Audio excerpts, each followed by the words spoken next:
Drunken fistfights are great, aren't they? Because today on X-Play. Fights. Dog fights. And chocobos. Roll 1d4. It's game time.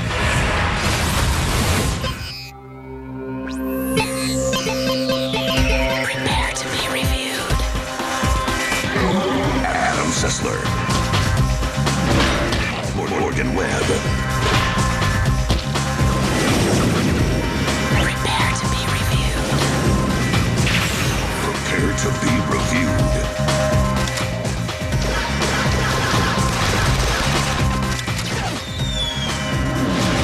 This is X-Play. Hello and welcome to X-Play. Now you may notice there's been a substitution in the lineup. Yes, I'm Kristin, that girl from Cheat. Yes, Kristin Holt, the host of Cheat, has been kind enough to sub in at the last minute. See, Adam got in the middle of an eHarmony date gone terribly wrong and ended up with 2 bullets and a piece of fatty tuna lodged in his spine. We expect a full recovery. Yes, but while Adam recovers, we're still doing the heavy lifting and making sure you go into the holiday season educated about the games you need to buy. Today we review Snoopy versus the Red Baron, letting us relive a war no one remembers through a comic strip that hasn't been funny since desegregation. And we review Fear for the 360 to give you that creepy little girl in the crisp definition your PC could never handle. And later in the show we review Neverwinter Nights 2, an RPG based on the revised 3rd edition D&D rules. Get out your 20-sided die and a protractor, it's entertainment time. But before we can get to the non-stop math of Dungeons & Dragons, we should head to a destination a bit more urban. Here's our review of Grand Theft Auto Vice City Stories for the PSP. Welcome to the 80s, Vic. Yes, the power of the 80s in the palm of my hand. That's what I'm talking about. Rockstar Games continues to pimp out their hardest-working franchise with Grand Theft Auto Vice City Stories. Like a good habitual offender, we just can't stay away from the life. We want the glamour, the pop, the vehicular homicide, all the stuff we loved back in 2003 when Vice City originally came out. Who the hell is this hero? He's Vic Vance. I'm a Marine. What? And like John Cena, he enjoys road trips, parties, and cracking skulls, especially ones attached to innocent bystanders. Vic is forced into the surprisingly redneck world of Vice City crime. Yeehaw! This is some fancy driving. Maybe a better name would have been Unincorporated Dade County Stories. Let's go! But it doesn't matter, because Vice City Stories hits you fast and furious with tons of missions and great GTA gameplay. The controls handle well enough on the PSP, although the camera can be a supreme pain in the ass. How am I supposed to stab this guy if I can't see him? Murder is hard. Vice City caught flack for focusing on the ethnicity of its denizens, and nothing has changed. Cholo bastard! There he is! Cholo bastard! Oh, Rockstar, is there nothing you won't do for controversy? Just wait. I'm sure GTA Abu Ghraib and Grand Theft Abortion are right around the corner. All public drunkenness aside, the voice acting is top-notch. Each character has a distinct personality, even if they have the animated coordination of an epileptic. The radio stations are almost as much fun as the rest of the game. Don't you wish you had a Run DMC personal soundtrack? You drive like a jerk. As in Liberty City Stories, Vice City offers multiplayer matches with up to 6 players. That is, if you happen to have 5 friends with PSPs and their own copies of the game within Wi-Fi distance, which is exactly the same percentage as people who still display Wham posters and maintain self-respect. Oh, George Michael, where did the magic go? Life on the streets is hard for Vic. It's a cruel place where all a man can count on is his wits, a flamethrower, and sometimes a tank. Vice City Stories is impressive as a game. It's got all that great GTA gameplay, but in cute miniature form. But it's like listening to the 80s station on the radio.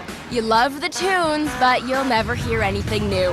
Yeah, Daddy, I'm coming home! Grand Theft Auto Vice City Stories releases our inner thug with 4 gangland shootings. Cholo kill you good. Out of 5. Hey, that's crazy, a decent game coming out for the PSP. Well, that's the Faustian bargain. We can have good games for the PSP, just, as long as they're games we already played 3 years ago on the PS2. Yes, but they failed to make the one change to that game that Vice City was clearly calling out for. The lack of voice acting by Gloria Estefan. Yes. How can you set a game in Miami in the 1980s and not give us the woman who first discovered the beat of the rhythm of the night? Well, luckily, when they decided to make a game about the air battles of World War I, they splurged for the name we all associate with those events. Here's our review of Snoopy versus the Red Baron. A short story by Kurt Vonnegut entitled Tom Edison's Shaggy Dog has Edison's pooch informing him that canines are smarter than humans. Do you ever wonder what Snoopy dreams about, Charlie Brown? His generously haired flea boss then proceeds to solve one of his master's experimental quandaries. When he finally lets his shaggy friend out for a well-deserved hydrant soaking, a pack of dogs tear him to pieces for divulging their secret. The moral of the story? A self-aware dog may just be the world's most dangerous thing. Snoopy versus the Red Baron for the PS2 has our favorite World War I flying ace entering the realm of 3D air combat. And the result may be better than you think. Snoopy starts out on his trusty Sopwith Camel. Your missions will start at the site of so many of Chuck Brown's failures, the baseball field. Here's where you'll arm yourself, select mission types, and do some credit card swiping at Pigpen's depot of upgrades. There's an instant action dogfight mode, as well as a great campaign element that has Snoopy traversing a reality-stretching vision of World War I. Missions start with a barked briefing by infamous she-hellion Lucy Van Pelt. Blow him out of the sky! Other Peanuts faves include Linus, who seems coiffed in a black licorice comb-over. How can intelligence be quantified if it can only be determined by ignorance? There's Charlie Brown, whose role as loser takes on a more advanced depth, including incarceration and janitorial duties.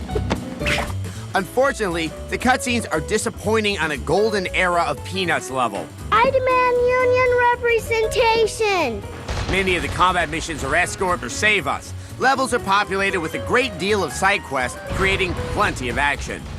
You'll notice that the title is actually involving and relatively difficult for the age group it's appealing to. Levels have a nice diversity, and Snoopy's playing responds well to control. Our fearless Beagle also has a few tricks up his sleeve. Barrel rolls, loops, nice turning, and speed all give Snoopy an edge against overwhelming odds. Snoopy will not face his Luftwaffean foes alone. Woodstock's along for the ride, and ways to utilize him change throughout the game. Another nice addition is the ability to unlock many of your favorite characters ensconced in whimsical flying machines that bear their colorful keisters cloudward.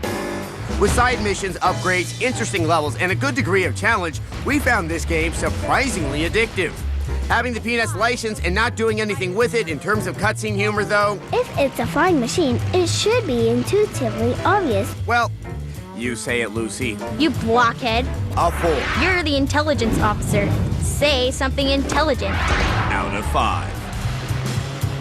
Hey, why didn't we see any Peppermint Patty in the game? Well, you know what I heard after she started dating Portia de Rossi? They weren't so cool with her participating in the more family-friendly branches of the Peanuts empire. Are there family-unfriendly branches of the Peanuts empire? Woodstock's topless gay flag-burning abortion cruise line. It's like Carnival Cruises, but with more water sports. Oh. Yeah, that kind. Oh.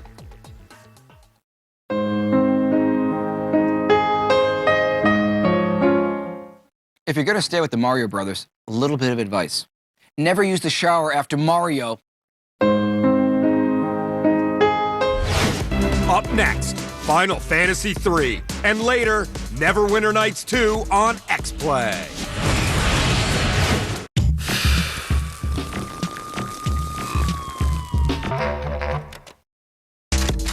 It's like a slumber party in here with Morgan Webb and Kristin Holt. Welcome back to X-Play. Do not be alarmed. The forces of cheat have not conquered X-Play and made her our slave. That's not scheduled until porn. But Adam Sessler is off today because the police was hating last night and caught Adam riding dirty.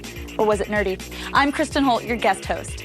And speaking of things we never knew we missed before, a Final Fantasy game that was only released in Japan is finally making its way to our liberty-soaked shores. Here's Final Fantasy III. Chocobos, magic crystals, and enemies that can be defeated with either fire or ice but not both, because that would be crazy. They all live in the world of old-school RPGs, the world of Final Fantasy III, a classic game reimagined for the DS. Yes, there was already a Final Fantasy III, which was actually Final Fantasy III here, but Final Fantasy VI in Japan. This Final Fantasy III is a remake of the Japanese Final Fantasy III, which was never released here. Regardless, it has nothing to do with the oft-overlooked Final Fantasy Operation Miami Beach. Final Fantasy III is an old-style RPG that may lack some of the flash and deep plot of its modern siblings, but thanks to a little technological sprucing up and an oh-so-useful save almost anywhere function, it's easy to overlook its flaws and concentrate on the fact that it's a satisfying handheld RPG. This time around, the characters have deeper backstories as opposed to simply being random adventurers. For instance, some of them are orphans. The greatest of all action hero archetypes. And thanks to a little 3D magic, they kind of look like those figurines your Aunt Pam buys at Hallmark. Figurines of orphans. The combat in Final Fantasy III is the standard turn-based you hit me, I hit you, he cures him with a potion scenario. But you're gonna be doing it a lot. Sometimes it feels like you can't step 2 feet without running into a goblin. But isn't that true of so many things? The game is kept fresh by the character's ability to learn new skills and climb to new job classifications. And if you're wondering, what sort of job could an orphan get? Then you're a terrible person. By today's RPG standards, Final Fantasy III is basic. Run from place to place on a big map, talk to villagers, and fight no less than 1, no more than 3 monsters at a time. But here's the thing. When a game is meant to be played anywhere, simplicity is actually a good thing. I mean, do you really want to attempt to absorb everything from a Final Fantasy XII cutscene in the laundromat while some guy yells, "You gotta put the detergent in the top," to his deaf grandma? I didn't think so. For that reason, Final Fantasy III for the DS gets a 4 out of 5. The resemblance between early Final Fantasy characters and Precious Moments figurines has always made me feel like there's some sort of plot. To make us love Jesus through blue magecraft? Possibly, but I feel like the forces of Adorable are mounting, and when they come, we'll be powerless to stop them.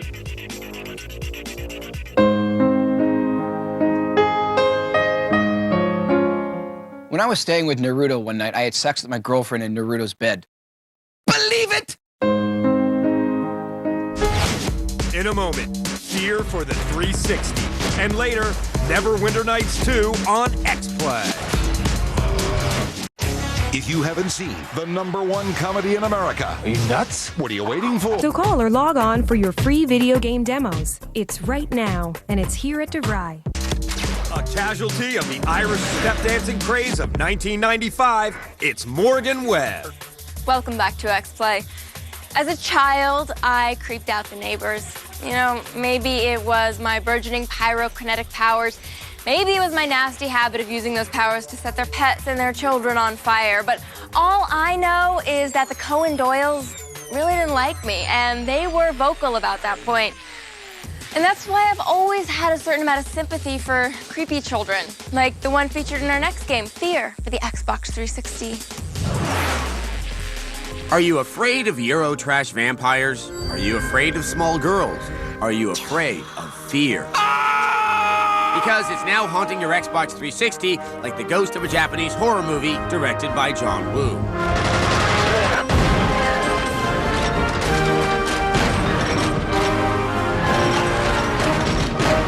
When something goes down that is both violent and supernatural, who are you gonna call? The agents of First Encounter Assault Recon. They go in when those in need an organization with a ridiculous acronym. You boys run along. I'll be busy here for a while. You stand in the shoes of a faceless, nameless, bland leading man who just happens to be psychic, telepathic, and gifted with preternatural reflexes, i.e. bullet time slow-mo. When it first manifested on the PC, Fear didn't reinvent the first-person shooter, but it did pack a solid, visceral action punch. The console incarnation locks and loads with the same ammo. It's intense, and occasionally your opponents are whisked away by the shotgun fairy. Sometimes your 12 gauge will make someone completely disappear. Is it a glitch or magic? Fear borrows heavily from Japanese horror films. The dark angle adds a pleasantly unpleasant atmosphere to the missions. Yes, there's the occasional cheap scare and hallway filled with blood. It's nice window dressing, even if it doesn't directly affect the gameplay. The heavy of this penny dreadful is Fettle, a telepathic government experiment. They all deserve to die. Most of your enemies are a series of clone troopers, all telepathically coordinated by Fettle. They are aggressive and smart. Even with your hyper reflexes, defeating even a few enemies is a serious battle. And many times, it's all-out warfare. Fear provides some of the most testicles to the grindstone combat in any shooter. The single-player mode clocks in at less than 10 hours, which is more than enough time for them to feed you a ludicrous plot. Is that supposed to make me feel better? Just shut it and give me something to blow up. And things sure blow up pretty. Fear's warehouses and office buildings look great on the Xbox 360. Hey, this looks just like the X-Play offices. If only our offices were this cheery. What truly puts the fear of fear in us is the multiplayer mode. It's fantastic, and Xbox Live once again provides a seamless vehicle through which to pour your malice, your hate, and your will to pwn. Enemy neutralized. A lackluster extra level has been added to the 360 version, but the extraction point goodies are sadly missing. This doesn't diminish the sheer joy we feel when we coax a death scream out of a clone soldier in slow-mo. Fear is still scarier than Michael Richards doing Def Comedy Jam. A 4 out of 5. The games are pretty uniformly good today. You know, you're our guest. We thought it'd be rude to ask you to guest host and subject you to a merciless wall of Naruto games. I really appreciate that, thank you. But I was sort of hoping I'd get to trash some games. You know, on Cheat, I only really get to talk about games people want to play. Well, let me tell you what co-hosting is about. It's about trust, and it's about banter. And if you continue to question my choice of games, then we're not going to be able to trust you enough to banter with you. Oh, well, is this about what happened on Regis and Kelly when Clay Aiken guest hosted? Yes. I'm scared you're going to touch my face. I won't touch your face, don't worry.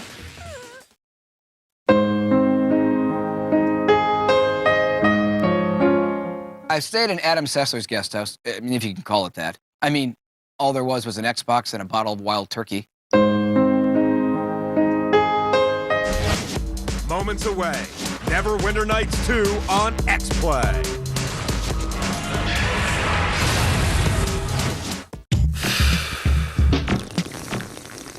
.420. Tonight, starting at 7 on G4. Still, I miss the blonde guy when I'm watching Morgan Webb and Kristin Holt. Welcome back to X-Play. Adam Sessler is out. Kristin Holt is guest hosting. I don't really know why I'm still having to explain that. Me neither. Explanation is a fascinating profession, though. Hosts do it, professors do it, even educated fleas do it. But the hardest working explainers in show business, why, they're the Dungeon Masters. Luckily, Dungeon Mastery has been automated for your convenience by games such as Neverwinter Nights 2. You remember playing Dungeons and Dragons the old-fashioned way? Pencil and paper, the smell of Trapper Keepers, all that fourth grade math. What I really want is a video game that stays faithful to all the D&D rules, but adds chuggy graphics and charismatic voice acting. Wow! Someone give me a tankard. Neverwinter Nights 2 is that game. Time for a little fun. Somehow I doubt it. Neverwinter Nights 2 is a dungeon crawler brought forth from the fertile loins of D&D. More than the first one, Neverwinter Nights 2 caters to the hardcore fan. The fan that knows creating a character is like making a flower arrangement. Every stat and attribute has to be lovingly chosen if you're to make a beautiful bouquet of nerd. Okay, it's time to turn live lizard men into dead ones. Combat works fine. It's the point, click, and hack we're all used to. Or point, click, and shoot femi-colored lights out of your hands if you prefer. Wielding weapons and magic is fun, but quickly becomes tiresome as you slog through the Forgotten Realms. This is getting tiresome. See? The graphics in Neverwinter Nights 2 get the job done with as little imagination as possible. And that camera has got to go. The battle is on! Neverwinter Nights also continues the tradition of D&D open-ended gameplay. An easy-to-use scenario builder allows you to unleash your inner dungeon master. Now you can bore people online long after the single-player campaign is finished. Your words are like the swampy warm blood. Treacherous and painful. No. Pain is being 40 yards out and flat-footed as mounted archer confirmed crit you 3 times in a row. Will you fail your concentration check for combat casting glitter dust? This is getting tiresome. The solid RPG framework of Neverwinter Nights 2 is bogged down by an obsession with dice throws and all things traditional, leaving casual gamers out in the cold. Wow! Someone get me a tankard. It's not that dice are that hard to figure out. They're just boring. So this is Neverwinter? Suppose it's possible. My thoughts exactly. A 3 out of 5.